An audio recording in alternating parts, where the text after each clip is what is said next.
As the nations of the world gather in Dubai for the UN's annual climate conference, one issue is expected to expose deep divisions between the global north, largely responsible for the ravages of global warming, and the aspirations of developing countries in the south, who must deal with the worst of the consequences.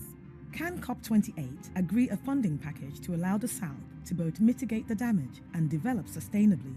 And what could it all mean for a country like Uganda, which is banking on major oil projects to create growth and prosperity, while facing criticism over the impact on the environment and to human rights? People in Power investigates.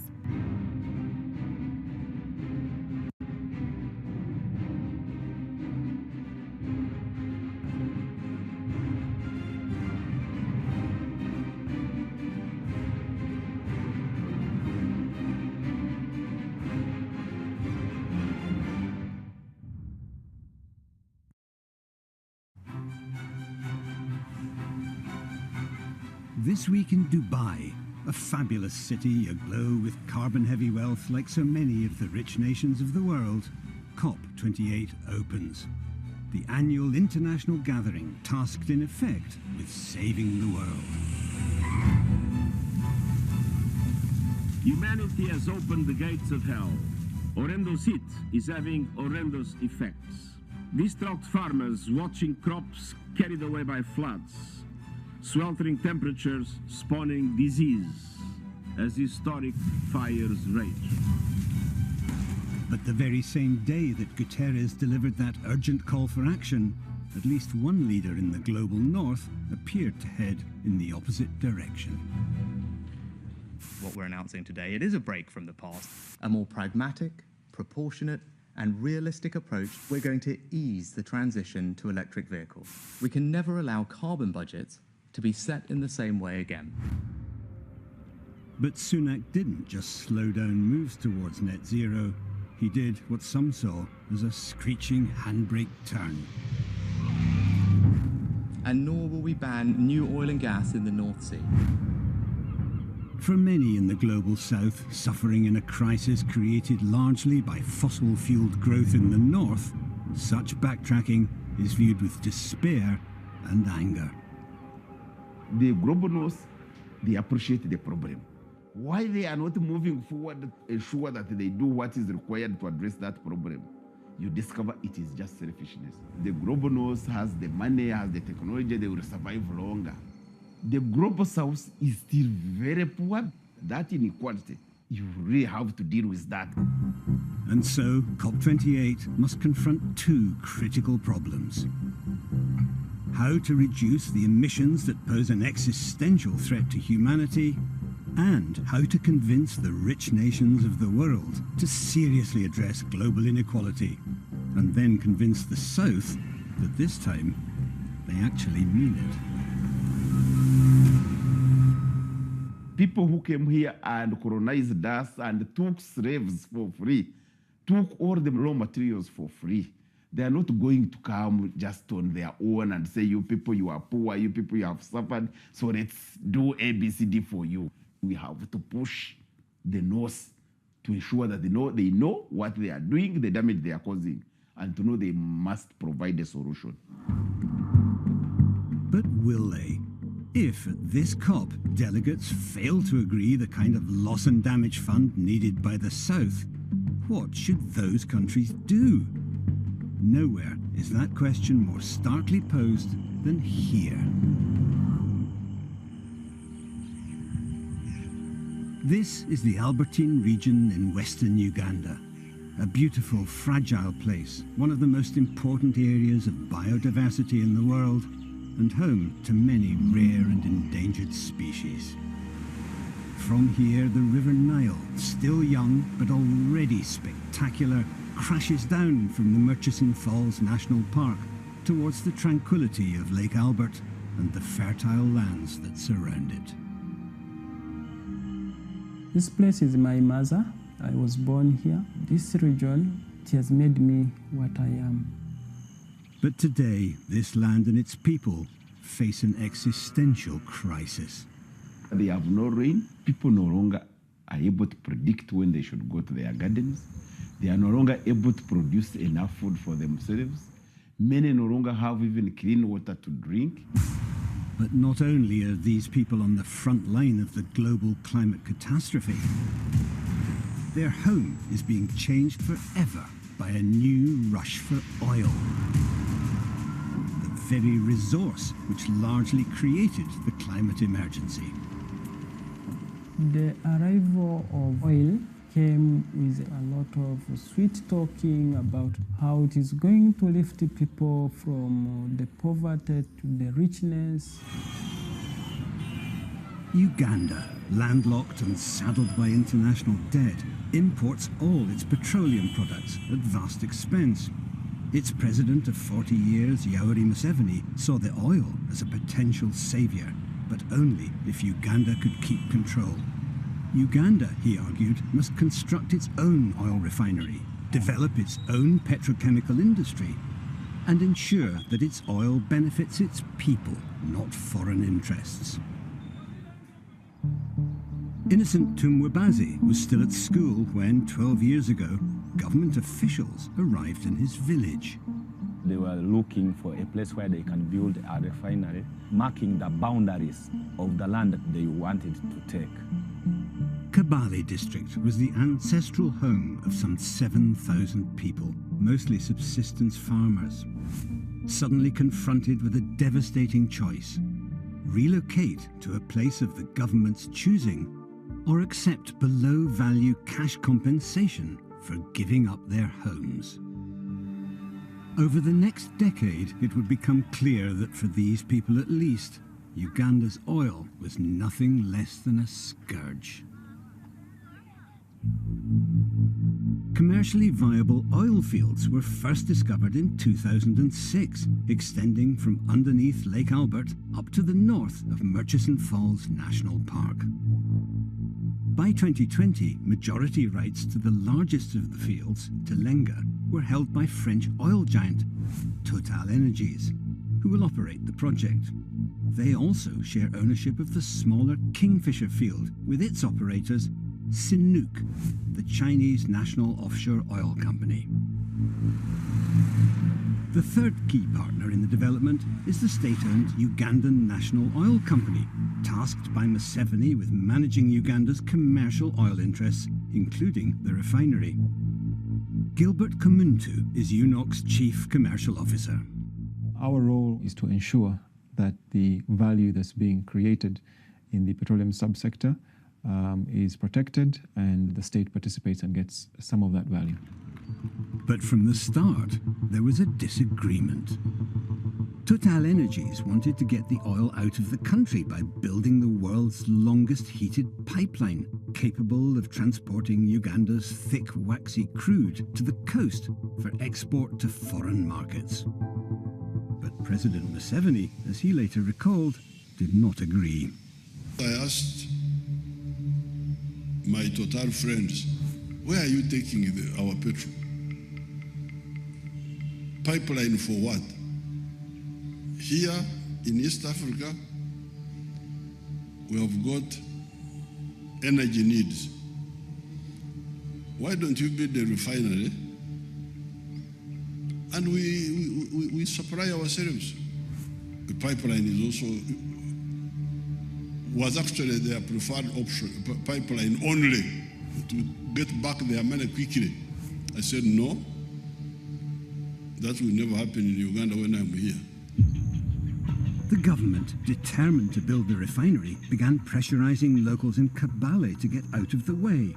And in a bid to limit compensation payable for lost crops, they issued an edict. They told us you can only use that land for crops that can take less than 3 months or 6 months. The ruling left many families, like Innocence, short of cash and unable to pay school fees. Most of us had to leave school. But in Kampala, President Museveni was under increasing pressure to back down on his opposition to the idea of a transnational oil pipeline. So that's why we settled on the idea of a refinery and a pipeline. It's a compromise on my part, very big one. Despite his compromise on the pipeline, His plans for the refinery remained intact. Meanwhile, the villagers cleared from their traditional homesteads to a newly constructed resettlement village felt betrayed. The government wacho gigero ot udi moy wi ngom karawek ngati bed kule ya pare government kelowa ubino gero ot i group ve camp nyoke barracks paskari. This is my house. This is where I was relocated to. It totally deprived us from our culture and our tribal norms. It is very hard for our parents here to control their children and bring them up in the way how they are used to. Now, because of that, some children are developing very bad behavior. But it is the women who suffer most. This is Fausta. Kakwatwa hole finally kuruga kabale ne government kumfurula. The land Fausta was allocated is far from her home, and like so many women here, she must travel long distances to reach her fields. For women and children, even the daily task of collecting firewood or water has become difficult and sometimes dangerous. Kurashanga mukazi ni waraleta mizi ni waraza kushenya titu ino kushenya no kuza mu forest okwe. Women are being raped in Bujawe forest looking for firewood. They are being beaten up. They also face challenges growing enough food. Kibazo kitaka jetu jone linkelwera mani. Bishose kiratasi munonga je kujya bishishikali. Birahangara munonga kuri twatwingaga nkamuhoge mari myaka 3 konga kuniyaza ko mu mwaka yone raba yajunzire. Government can come and say, we give them nice houses. Yes, if the house is nice, but I cannot eat the house. Are you confident that people moved or given you housing? Are you confident that they're happy with that process? Yes, the answer is categorically yes. So far, we have not encountered any specific grievance that has not been resolved. Things are seen rather differently here, but one great irony cannot be ignored. It's now 11 years since our government acquired this land, and the refinery have not yet been built. But that is not to say that nothing has changed. This is the master plan for the Kabalega Industrial Park, previously Kabale Industrial Park, and it is... Kabale, the place Innocent and his community once called home, has a new name and has been changed beyond all recognition.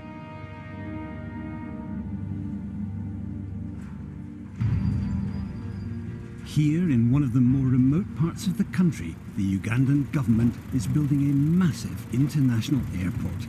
Its 3.5-kilometre runway capable of handling the largest freight planes in the world. To fund it, they borrowed $318 million from the British government and $43 million from Standard Chartered Bank in London. And then we are expecting to have different other light and medium industries within this area here. We shall have hospitals, we shall have schools, we shall have accommodation complex. But most importantly, this will also be the beating heart of the whole Albertine oil project. It's here that crude will arrive by feeder pipes from the Telenga and Kingfisher fields for onward transfer. This over here, which is located in that direction, is the beginning of the East African crude oil pipeline, 1,443 kilometers from Uganda to Tanzania to Tanga, where the crude will be exported to the international market. So Total got their way, and ECOP, the East African crude oil pipeline, one side of the big compromise with President Museveni, is now under construction.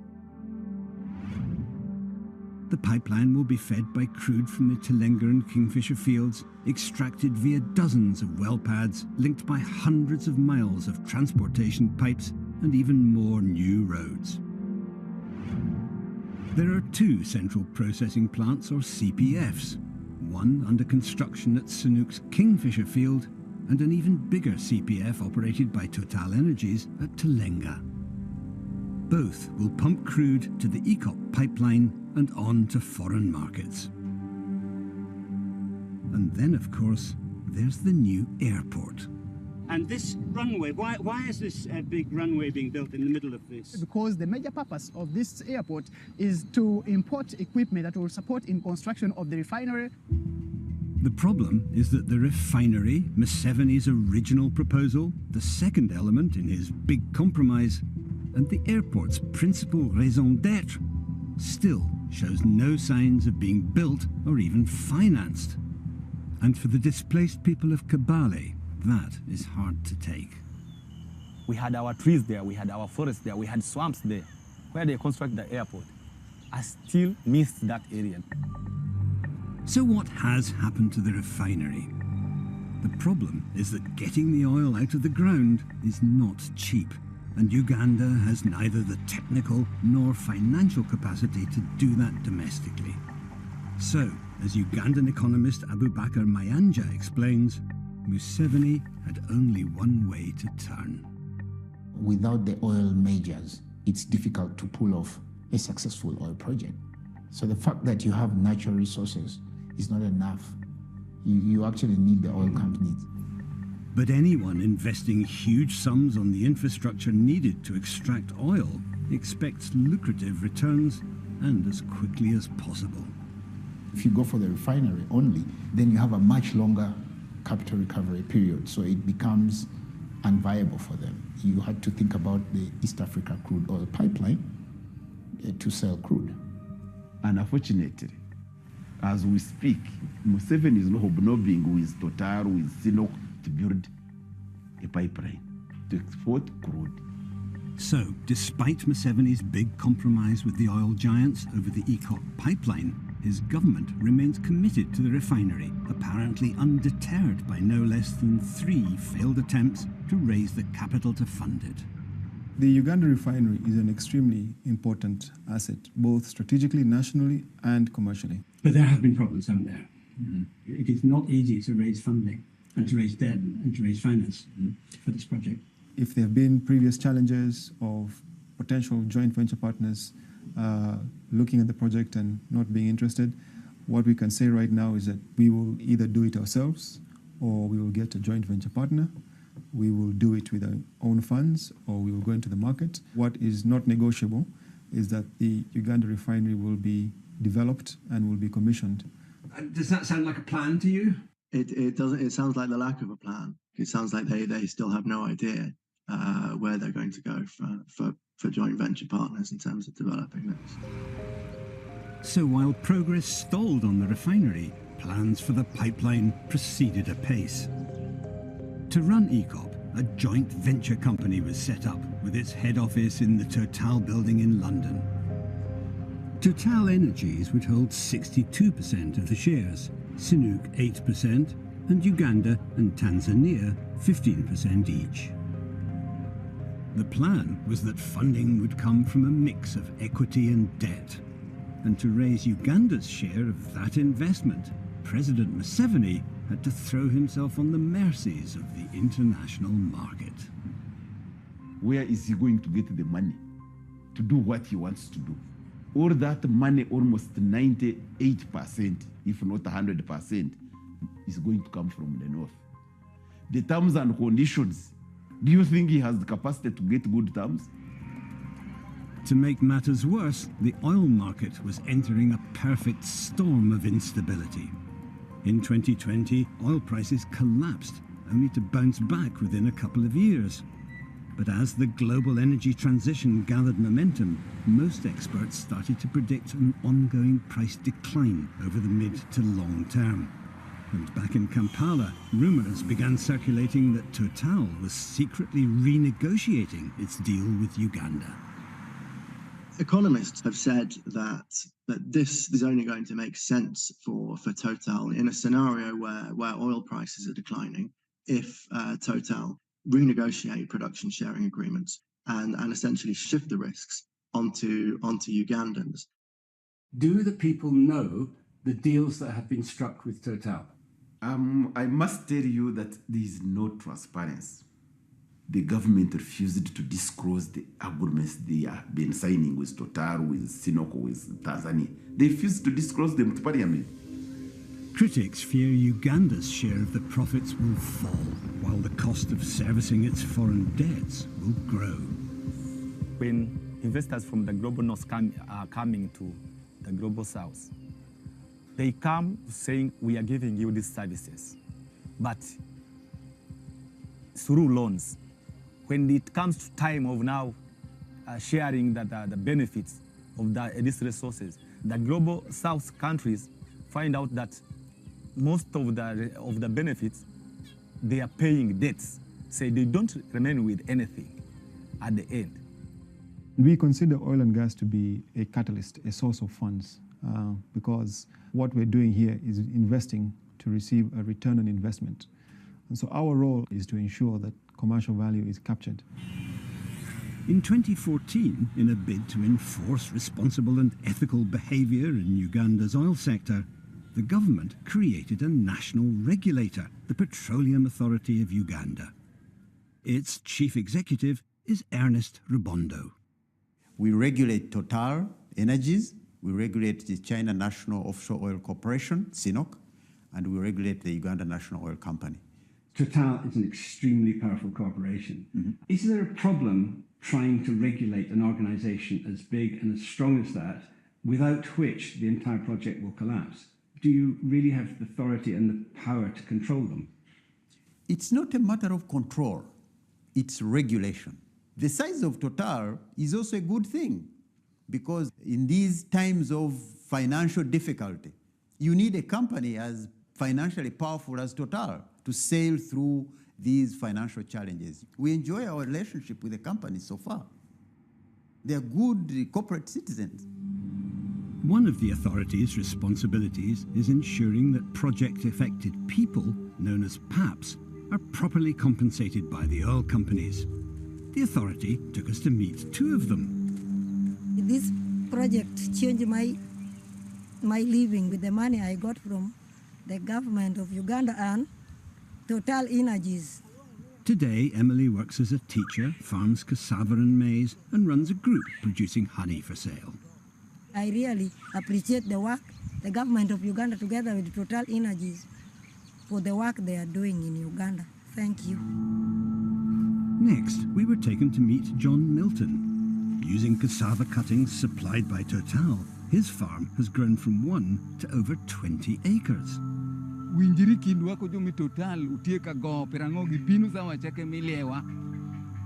Clearly, Emily and John are very happy. So much so that Total also features Emily in their corporate publicity. While in a corporate video featuring project-affected farmers, Total detailed the precise number of people who will be relocated as a result of the project. As with any major infrastructure project, relocations will be required. In the case of the Telanga and Ika projects, 764 households will be rehomed, representing approximately 5,000 people. So, are all the PAPs really as happy as Emily and John? And are the figures supplied by Total really accurate? These are very definite numbers, the kind of work you have to do in the oil and gas sector. If you failed on that part of counting project-affected people, we would worry whether you can do the other more difficult things. This is the easiest thing anybody can do on this project, counting people who are project-affected. So, if you can't count project-affected people, you shouldn't be working in the oil sector. Best not to scroll down from the video on Total's website then, because already the relocation figures are different. The households have increased and the number of people affected has gone from 5,000 to nearly 19,000. And it doesn't stop there. This is an official government and oil company resettlement action plan. On page 138, a table reveals that they actually expect over 31,000 people to be affected by the Telanga part of the operation alone.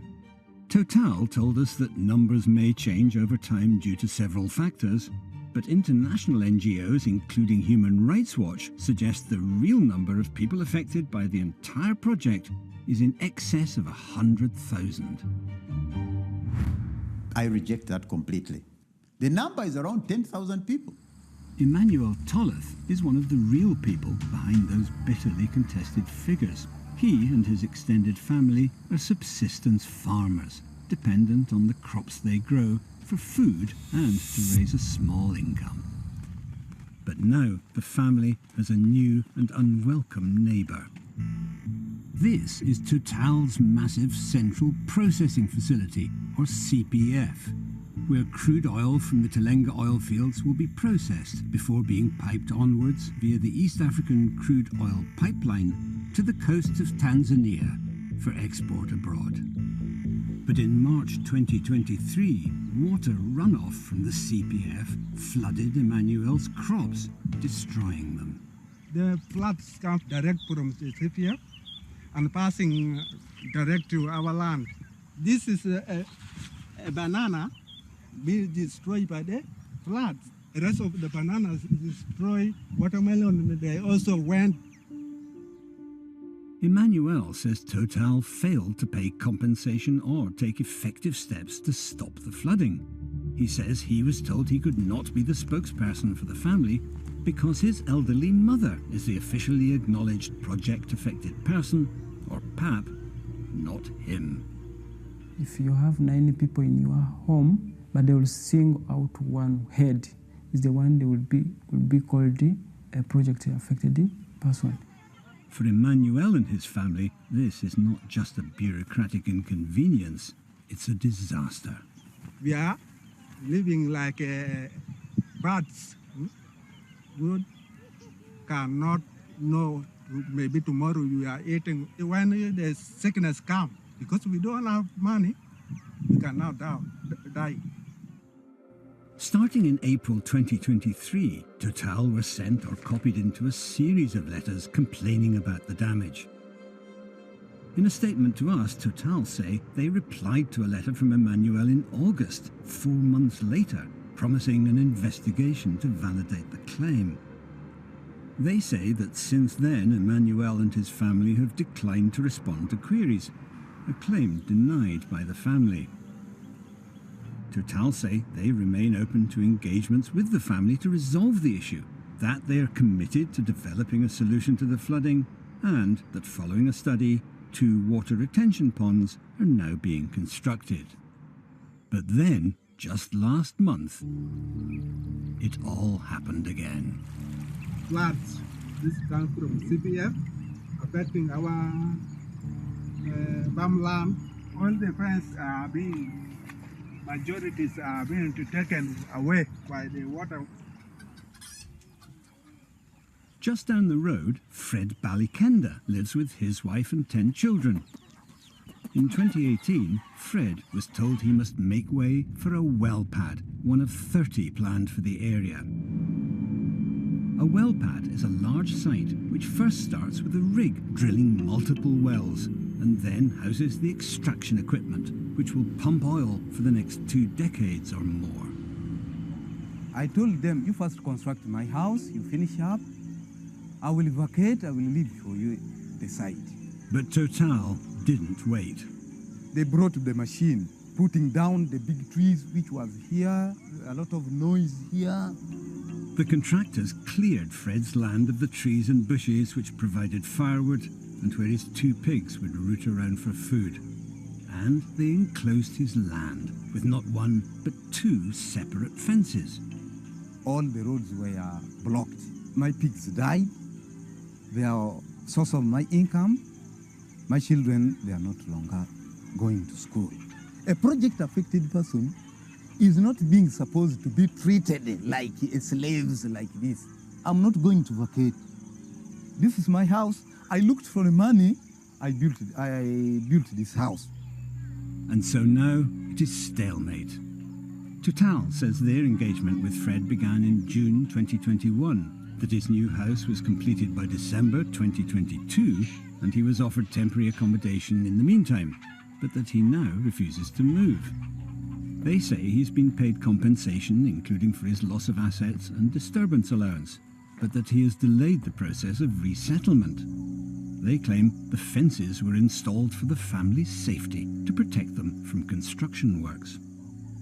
They discovered an oil well here in our land. I was expecting by now I will be rich, but you can see I'm more poor than before. We had arranged to conduct an interview with Philippe Gruix, Total's general manager in Uganda, about all these issues. But his office cancelled the day before and referred us to their global headquarters in Paris, where their chief executive, Patrick Pouyanné, was also unavailable. But we were able to interview the company's Paris-based Tilinga spokesperson, Cheikh Omar Diallo. We met project-affected people who talked about delays in getting new homes, 2 or 3 years sometimes, denied adequate compensation, denied human rights, a climate of intimidation, they accuse. I went there. I went to Uganda. When I'm talking about Uganda, it is not talking about Uganda because I've just read some documents. I went there. I discussed with people affected by the project, and I saw how they were satisfied with this, with getting new houses, houses with access to electricity, access to water. I discussed with people who were supporting by the project. So, for example, discussed with farmers. Did you by any chance meet a farmer who has now got 26 acres of cassava?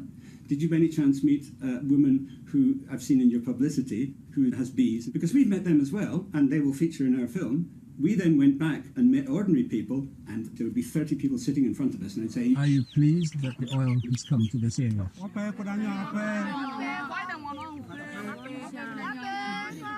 And they all shouted, "No, no, no, no, we're not." Please, I was finishing just my sentences. So I had the opportunity to discuss with a lot of people. I was talking about people affected by the project, but also with the Ugandan people, you know. And for them, it is an opportunity for them, and it is an opportunity for the country.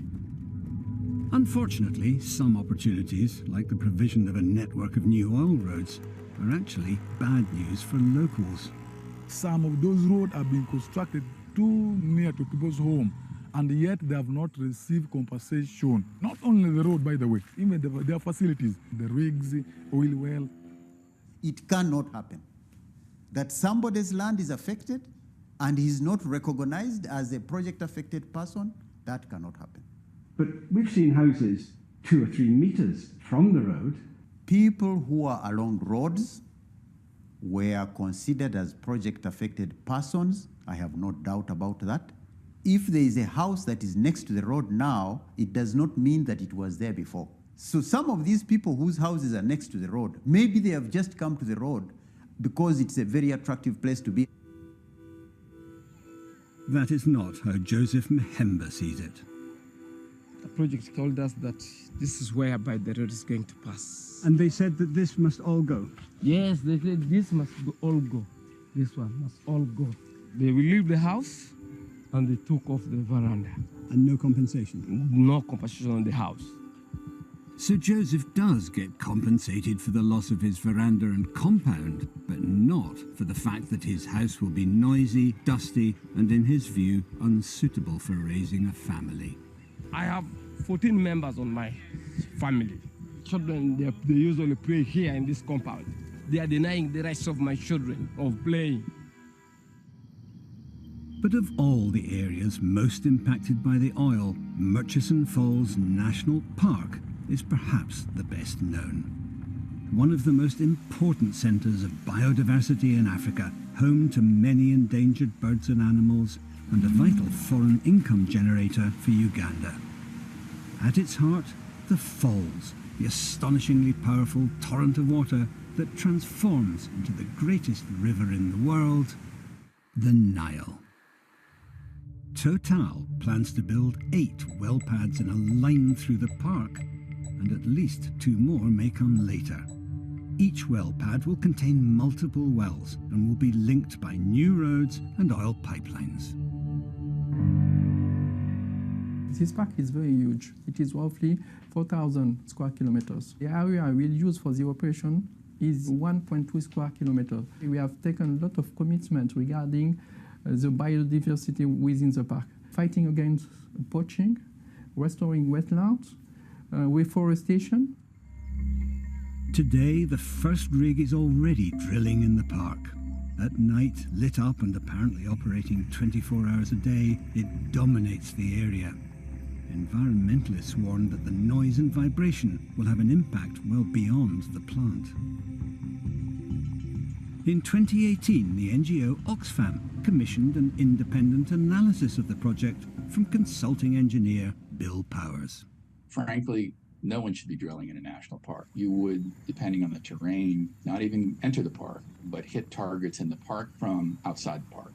We're now drilling 10 kilometers horizontally under the ground to get to an oil target. So since the 1990s, the oil companies have had this capability.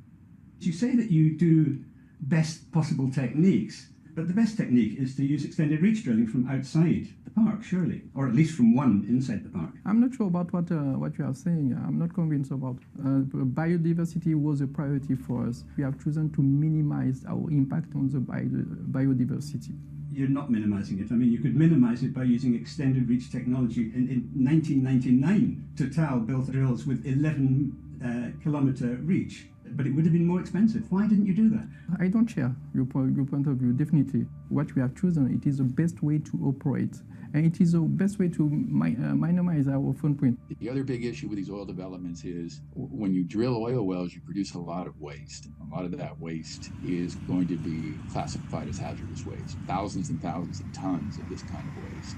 The state-of-the-art technique is to immediately take that drilling waste that you've brought to the surface, have a separate well where you can inject it back down deep into the formation. So this otherwise toxic brew is really minimized.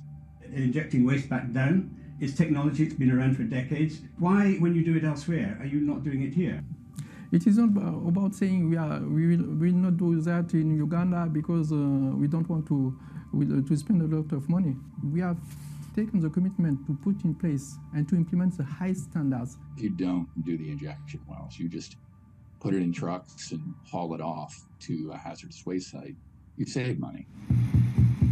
And that will involve hundreds of journeys a week in and out of the park, taking drilling waste to this purpose-built disposal plant over 100 kilometers away. Of all the animals affected by that traffic, elephants, sensitive to noise and vibration, are among the most at risk. Those animals, they can't find peace to stay calm the way they have been invading the communities. And I think it is just a beginning. Hallelujah. Amen. Pastor Anthony Begonza has led his congregation in Balisa district for over 20 years.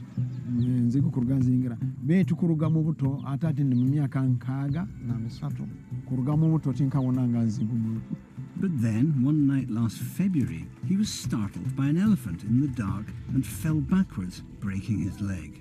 That day I got broken with the elephant. It was standing there. The elephants are moving here every day, even in the night. In fact, Pastor Anthony was lucky. A few days earlier, 3 men were attacked by an elephant. 2 were injured, but when the third one ran, the elephant followed. That